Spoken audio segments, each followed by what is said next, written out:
Welcome back to the Reading Corner with Mrs. G. For more great stories, subscribe here and give me a thumbs up for like it. And if you like Arthur stories, we have lots of Arthur stories. Today we're going to do Arthur's Pet Business. And after you listen to this one, you'll definitely want to listen to this one, Arthur's New Puppy. We also have Arthur's Lost Puppy, and he writes about his puppy, and Arthur writes a story. So check back in the Reading Corner with Mrs. G for more great Arthur stories. Today, Arthur's Pet Business, written by Marc Brown. What do you think's going to happen? You've been looking at puppies for months, said DW.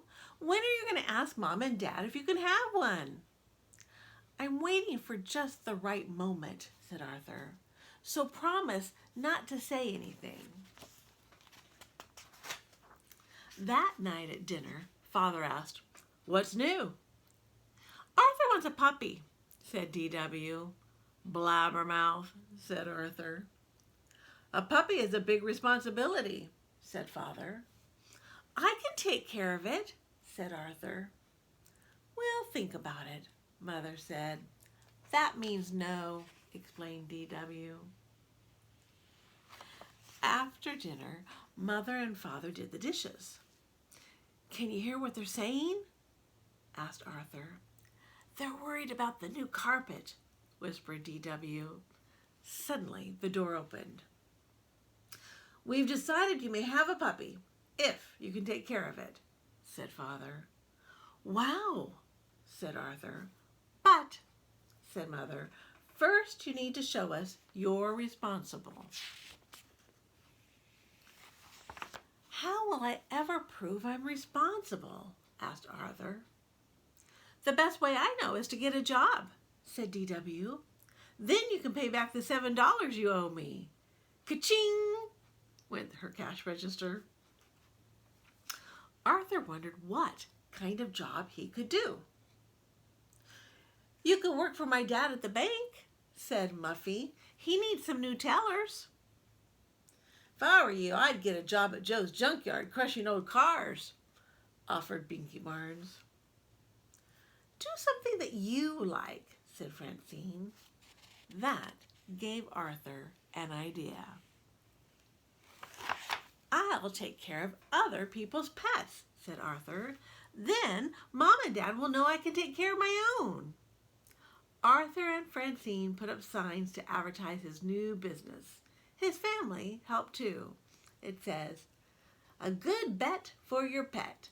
Arthur's Pet Business. Call now." Arthur's Pet Business. Arthur waited and waited. Then, just before bedtime, the phone rang. "Hello?" he said. "Arthur's Pet Business. How may I help you?" "Yes." "No." "When?" "Where?" "Great," said Arthur.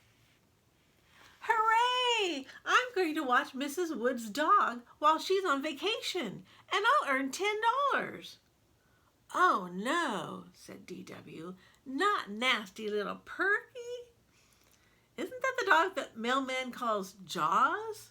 asked Father. "That's Perky," said DW.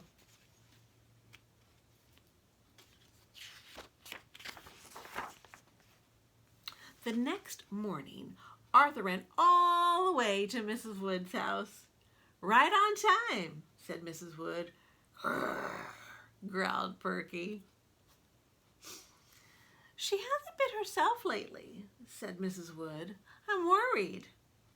"I'll take good care of her," said Arthur. "We'll be best friends." "Grrr," growled Perky.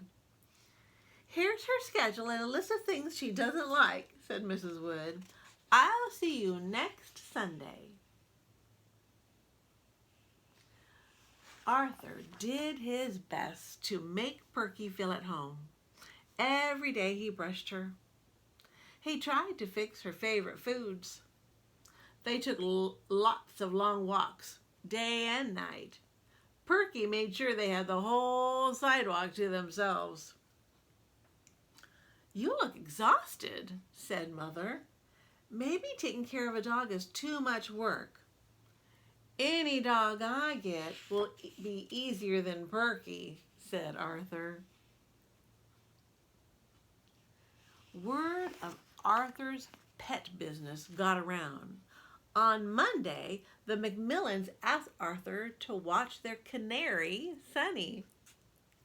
On Tuesday, Prunella gave Arthur her ant farm. On Wednesday, the Brain asked Arthur to take care of his frogs while he went on vacation. Best of all, on Thursday, the amazing Larry asked Arthur to keep Cuddles, his trained boa constrictor.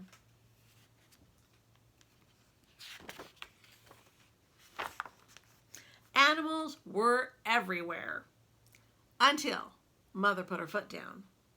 I want all of these animals in the basement now, she ordered. I bet your mom would have said the same thing, huh? Or the garage or somewhere. Get those animals out of here. By bedtime, all the pets were downstairs. All except Perky. Perky slept in Arthur's room. On Saturday, Buster asked Arthur to go to the movies. I can't, said Arthur. When I finish cleaning these cages, it will be feeding time. And anyway, it's Perky's last night with me, and she seems sick. I don't want to leave her.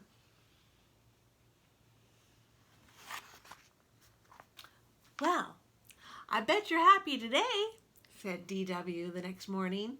You get rid of Perky and collect $10. I can't believe it, said Arthur, but I'm going to miss Perky. Arthur, Mrs. Wood just called to say she's on her way over, said Mother. Now wait here, Perky, ordered Arthur. I'll go and get your leash.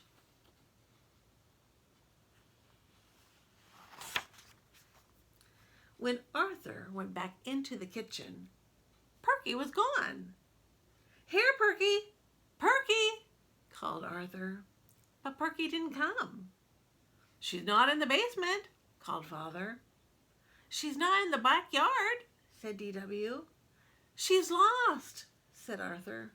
Uh-oh, said D.W. You're in big trouble.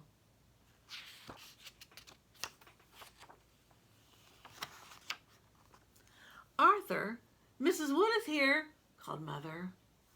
Hi, Mrs. Wood, said D.W. Guess what? Arthur lost Perky. My poor little darling is lost? Asked Mrs. Wood. Don't worry, said Father. Arthur's looking for her now. Suddenly, they heard a bark. Everybody, come quick, called Arthur.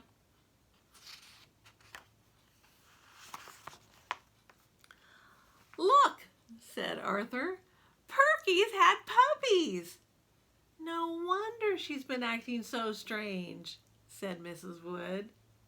You've done a wonderful job taking care of Perky when she needed a friend the most. How can I ever thank you? A reward might be nice, suggested D.W. Shush, said Mother. Here's the money I owe you, said Mrs. Wood. And how would you like to keep one of Perky's puppies as a special thank you? I'd love to, said Arthur, if I'm allowed. Of course, said Mother. You've earned it. Wow, said Arthur. $10 and my very own puppy. I can't believe it. Neither can I, said D.W. Now you can finally pay back my $7. Ka-ching, went her cash register. All right, so check out Arthur's new puppy to find out the rest of the story. See you next time in the Reading Corner with Mrs. G.